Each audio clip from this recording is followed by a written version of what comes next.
Oke, assalamualaikum warahmatullahi wabarakatuh. Kembali lagi di channel saya.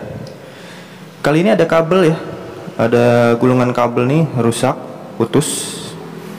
Tapi saya cek ujung-ujungnya nih masih bagus semuanya ya, masih bagus. Tapi nggak mau nyala gitu. Dan lampu indikator tegangan juga nggak nyala. Tapi kita cek dulu deh. Jadi kita cek di skala ini ya, ohm ya, di sini. Nah, kalau teman-teman nggak punya avometer, teman-teman bisa ikuti cara saya nih. Jadi nanti ada di akhir video ya. Nah, ini bekerja ya avo saya. Saya ukur dulu apakah ini ada yang putus atau enggak. Kita ukur. Nah, untuk kabel yang biru ini ternyata tersambung. Berarti yang hitam sebelahnya. Nah, ini nggak ada sama sekali nih. Ini nggak ada sama sekali. Berarti kesimpulannya adalah ini biasanya putus jalur gitu. Cuman kan kita nggak tahu ya, maksudnya ini kabel tuh panjang sekitar 4-5 meter. Nggak mungkin kita kupas semua gitu kan. Jadi sebisa mungkin ketika kita mencari jalurnya secara kasat mata aja seperti ini. Biasanya tuh yang udah saya alami seperti ini ya. Ini karena mesin cuci konslet ya. Jadi kabelnya ini putus. Nah, kita cari dengan mata kita aja. Di sini kita raba, itu biasanya bakal terasa ya. Nah, di sini kita urutin aja. Jadi agak sedikit sabar ya, teman-teman. Nah, ini dia. Nah, ini terlihat ada gelembung di sini. Nah, ini gelembung, entah itu dari kabel bawaannya, tapi saya curiga di sini gitu. Biasanya kalau kabel short dia akan gosong. Nah, berhubung di dalam kabel ini tidak ada udara, akhirnya dia seakan-akan ingin meletup gitu. Tapi kita cek, kita bongkar aja deh. Kalau teman-teman penasaran, di sini saya kupas ya kabelnya di sini. Ini saya kupas juga agak sedikit hitam gitu. Nah ini teman-teman bisa lihat nih. Ini akibatnya ketika listrik rumah kita tuh ada yang short ya. Jadi kabel pun ikut short gitu. Nah, ini cara simple banget sebenarnya tanpa teman-teman menggunakan avometer, ataupun memang teman-teman tuh nggak ada yang punya avometer ya, bisa ikuti cara saya gitu.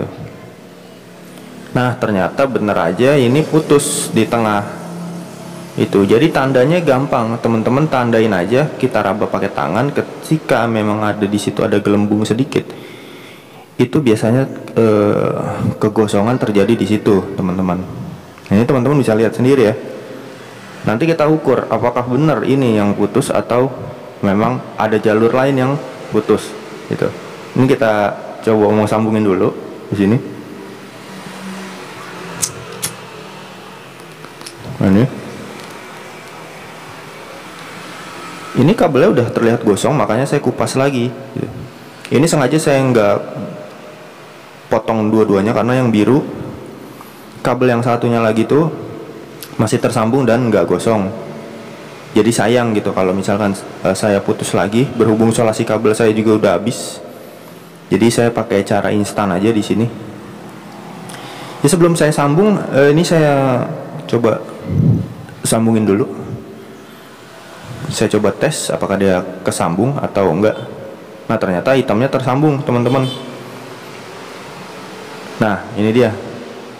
Berarti dari jalur putus ke jalur output itu nggak ada yang putus lagi atau nggak ada yang bermasalah gitu. Nah, kita cek bagian sini, bagian satu lagi.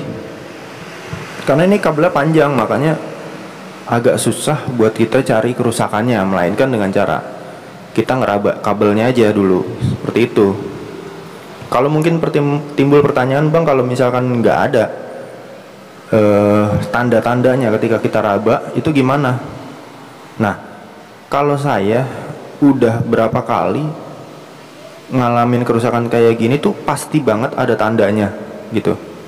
Karena ketika kabel gosong dia akan melelehkan bagian karet si pelindung kabel itu gitu. Jadi sebenarnya ada mungkin teman-teman yang kurang teliti, seperti itu aja sih sebenarnya.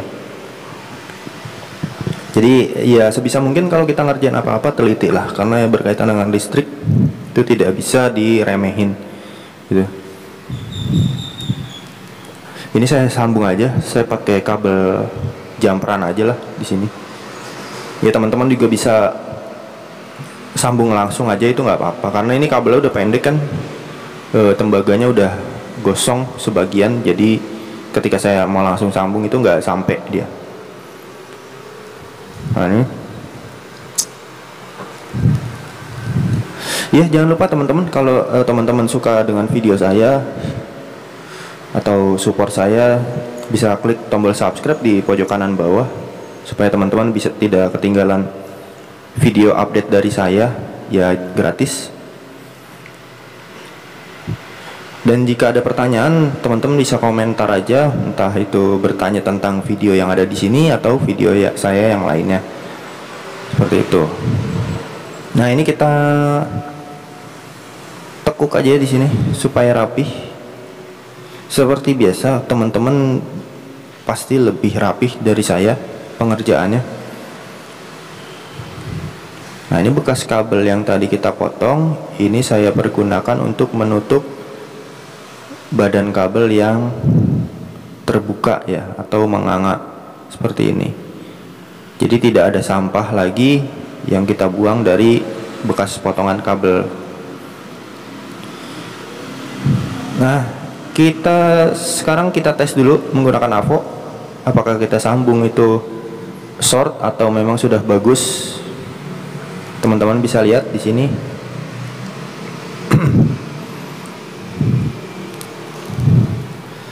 Ini kurang nempel ya. Nah ini udah, ini sudah kesambung, yang hitam dan yang biru di sebelahnya berarti. Nah ini udah kesambung juga. Saya cek, nah nggak ada yang short ternyata. Ya syukur, alhamdulillah, berarti sudah ketemu jawabannya. Saatnya kita coba teman-teman. Sekarang kita coba ya, di sini saya colokin dulu. Jadi harus saya contohkan. Memang ini lampu indikatornya tidak menyala karena short ya, karena putus juga gitu ketika ini kabel ini terbakar, jadi saya buang. Kita coba. Nah ini ternyata charger untuk cas aki sudah nyala. Seperti itu aja teman-teman. Jangan lupa klik tombol subscribe, like, dan komentar. Jika ada pertanyaan, itu aja. Assalamualaikum warahmatullahi wabarakatuh. Sampai jumpa di video berikut.